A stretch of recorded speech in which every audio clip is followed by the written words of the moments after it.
मराठी युवक भारती इयत्ता 12वी महाराष्ट्र स्टेट बोर्ड भाग 1 रंग माझा वेगळा.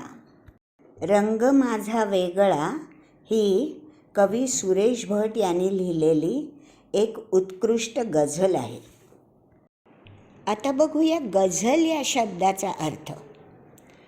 गझल म्हणजे अशी कविता की ज्या कवितेत हृदयाचा ठाव घेणाऱ्या भावभावना तर आहेतच, परंतु अतिशय चपखलपणे बसणारे यमक किंवा अनुप्रास यांच्यासारखे भाषालंकारही आहेत की ज्यामुळे त्या कवितेला अप्रतिम गेयता लाभली आहे. गेयतेचा अर्थ दोस्तानो म्हणजे एखादी कविता सॉंगसारखी म्हणता येते, त्याला म्हणतात गेयता लाभली आहे. आता हेच बघा ना, रंग माझा वेगळा ही कविता आहे खरी, परंतु त्याच्यात वर सांगितलेले सर्व गुणधर्म असल्या कारणाने तिला मराठी गझल असेही म्हणतात. तर दोस्तांनो बघा आता, रंग माझा वेगळा ही कविता कशी मधुर स्वरात गुणगुणता येते एखाद्या सॉंगप्रमाणे. रंगुनी रंगात साऱ्या रंगुनी रंगात साऱ्या रंग माझा वेगळा रंग माझा वेगळा गुंतुनी गुंत्यात साऱ्या गुंतुनी गुंत्यात साऱ्या पाय माझा मोकळा रंग माझा वेगळा. तेव्हा दोस्तांनो आता आपण घेणार आहोत आनंद रंग माझा वेगळा या गझलेचा. पण आपण पडलो बाथरूम सिंगर्स, त्यामुळे आपल्याला काही ते सुरात गाणं जमणार नाही बरं का. आपण आपलं रोखठोक कविता बोलणार आणि कवितेचा अर्थ, त्याचा आशय समजावून घेणार. रंगुनी रंगात साऱ्या रंग माझा वेगळा गुंतुनी गुंत्यात साऱ्या पाय माझा मोकळा. दोस्तानो आता बघूया आधी कठीण शब्दांचा अर्थ. गुंता म्हणजे एकमेकात विचित्रपणे मिसळलेल्या गोष्टी. पाय माझा मोकळा याचा अर्थ कोणत्याही बाबतीत कोणत्याही भावनांमध्ये कवी बंधक नाही, कवी कैदी नाही. कवीने जीवनातील वेगवेगळी आव्हाने स्वीकारली. राजकीय कार्यकर्ता, झुंजार पत्रकार, हळवा कवी अशा रूपात वावरताना जीवनाचे अनेक रंग ते जगले, पण कोणत्याही एका रूपात ते कायमचे रमले नाहीत. त्यांनी जीवन सर्वांगानं पाहिलं, विविध विचार, भावना, प्रकृती, प्रतिक्रिया अनुभवल्या, पण कोणत्याच विचारांच्या किंवा भावनेच्या गुंत्यात कवी अडकून पडला नाही. साऱ्या गोष्टींपासून त्यांनी स्वतःला अलिप्त ठेवले. सर्वांमध्ये मिसळूनही कवीने त्याचं वेगळेपण जपलं. अशा तऱ्हेने या 2 ओळींमधून कवी स्वतःच्या वेगळेपणाचा गर्व, अभिमान प्रकट करतोय. दोस्तानो ह्या ध्रुवपदाच्या प्रत्येक ओळीतला शेवटचा शब्द बघितलात का? वेगळा, मोकळा. नाद निर्मिती होते त्याने. ह्याला म्हणतात उत्तम यमक साधनं. यमक हा एक भाषालंकार आहे. दुसरा भाषालंकार जो सुरेश भटांनी या ध्रुवपदात वापरला आहे तो म्हणजे अनुप्रास. बघा, रंगुनी रंगात साऱ्या रंग माझा वेगळा. बघा दोस्तानो, किती वेळा र हे अक्षर वापरलं गेलं आहे. त्यामुळे नादनिर्मिती तर होतेच, परंतु कवितेला एक गेयता प्राप्त होते, कवितेची शोभाही वाढते. अशा कवितालंकाराला म्हटलं जातं अनुप्रास. आता दोस्तानो बघूया पुढच्या 2 ओळी. कोण जाणे कोठुनी या सावल्या आल्या पुढे, मी असा की लागती ह्या सावल्यांच्या ही जळा. आता बघूया कठीण शब्दांचे अर्थ. सावल्या म्हणजे शॅडोज, झळा म्हणजे तीव्र उष्णतेचे चटके. आता या 2 ओळींमध्ये कवीला म्हणायचं तरी काय हे बघूया. कवी इथे म्हणतोय की माझ्यावर आलेल्या कठीण प्रसंगात सावरायला मला अनेक हितचिंतकांनी आपले हात पुढे सरसावले, परंतु कवीला असा अनुभव आला आहे की मदत करायला येणारे अशा प्रकारे मदत करतात की त्याचाही कवीला त्रास होतो. सावल्यांच्या झळा या विरोधी भाव दर्शवणाऱ्या गोष्टी या कवितेमध्ये आल्याने ही कविता किंवा गझल वेगळ्याच उंचीवर पोचली आहे.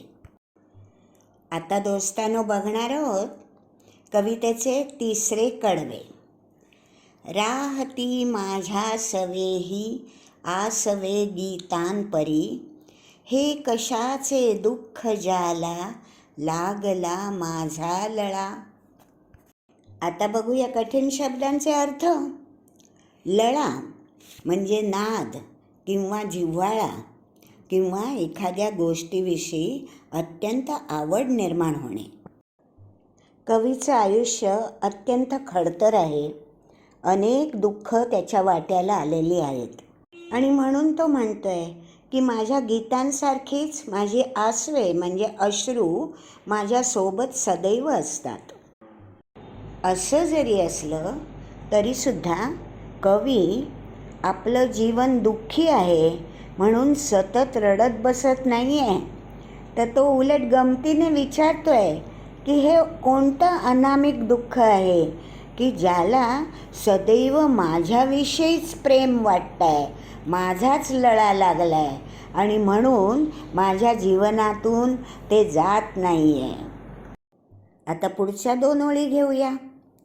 कोणत्या काळी कळेना मी जगाया लागलो, अन कुठे आयुष्य गेले कापुनी माझा गळा. ह्या 2 ओळीत कवी म्हणतोय की माझ्यावर दुःख अनेक आली, परंतु कधीतरी आयुष्यात मला थोडं सुखही मिळायला लागलं.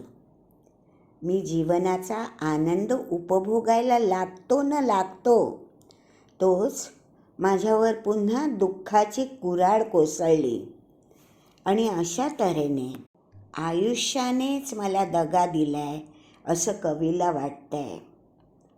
जगण्यास सुरुवात करत असतानाच आयुष्याने आपला विश्वासघात केला असं कवीला मनोमन वाटतंय. आता बघूया पुढच्या 2 ओळी. सांगती तात्पर्य माझे सारख्या खोट्या दिशा, चालणारा पांगळा अन पाहणारा आंधळा. आता दोस्तांनो या 2 ओळीतल्या कठीण शब्दांचे अर्थ बघूया. तात्पर्य म्हणजे सार. खोट्या दिशा म्हणजे खोट्या अफवा ज्यांनी उगाचच बदनामी केली जाते. कठीण शब्दांचे अर्थ तर बघितले, पण आता या 2 ओळींचा अर्थ नीट समजावून घेऊया. जीवन जगताना कवीच्या वाट्याला प्रचंड निराशा आली आहे. ज्यांच्यावर विश्वास ठेवला त्यानेच कवीचा विश्वासघात केला आहे. कवीविषयी खोट्या अफवा पसरवून कवीला बदनाम केलं गेलं आहे. पण कवीला त्याची चिंता नाही आहे. तो म्हणतोय, पांगळा माणूस जसा सामान्य माणसाप्रमाणे उत्तम धावू शकणार नाही किंवा आंधळा माणूस जसं जग पाहू शकणार नाही, कारण या दोघांकडेही धावण्याची व पाहण्याची क्षमताच नव्हती. त्याचप्रमाणे कवीला ज्या ज्या लोकांनी बदनाम केलं आहे त्यांच्याकडे कवीला जोखण्याची, परखण्याची किंवा कवीच्यातले गुण जाणण्याची क्षमताच नव्हती. दोस्तांनो, या 2 ओळीत देखील विरोधी भाव दर्शवणाऱ्या गोष्टी एकत्रित आणून कवीने बहारदार परिणाम साधलेला आहे. बघा ना ते विरोध दर्शवणाऱ्या गोष्टी. चालणारा पांगळा, पाहणारा आंधळा. आणि आता आपण आलो आहे कवितेच्या शेवटच्या 2 ओळींवर. माणसांच्या मध्यरात्री हिंडणारा सूर्य मी, माझी यासाठी न माझा पेटण्याचा सोहळा. आता बघूया कठीण शब्दांचे अर्थ. माणसांची मध्यरात्र म्हणजे माणसांवर आलेली दुःखे. सोहळा म्हणजे भव्य कार्यक्रम. कवी स्वतःला माणसांच्या मध्यरात्री हिंडणारा सूर्य असं म्हणवून घेतोय. सूर्य साऱ्या जगाला प्रकाश देतो, पण हा कवी माणसांच्या दुःखांमध्ये प्रकाश देणारा सूर्य आहे. आणि हे कवी अत्यंत अभिमानाने सांगत आहे. ज्यांचं आयुष्य नैराश्य अंधकाराने व्यापलेलं आहे त्यांच्यासाठी हा कवी पेटून उठणारा सूर्य आहे, असंच कवी सांगत आहे. माणसांची दुःखे बघूनच या कवीला कविता सुचतात आणि तोच एक अत्यंत काव्य निर्मितीचा सोहळा आहे असं कवी म्हणतोय. या ओळींमध्ये देखील कवीने आपलं नेहमीचं कसब दाखवलं आहे. 2 विरोधी भाव दर्शवणाऱ्या गोष्टी एकत्र आणण्याचं. बघा ना, तो स्वतःला म्हणवून घेतोय मध्यरात्री हिंडणारा सूर्य. रंगुनी रंगात साऱ्या, रंगुनी रंगात साऱ्या, रंग माझा वेगळा, रंग माझा वेगळा. गुंतुनी गुंत्यात साऱ्या, गुंतुनी गुंत्यात साऱ्या, पाय माझा मोकळा, रंग माझा वेगळा.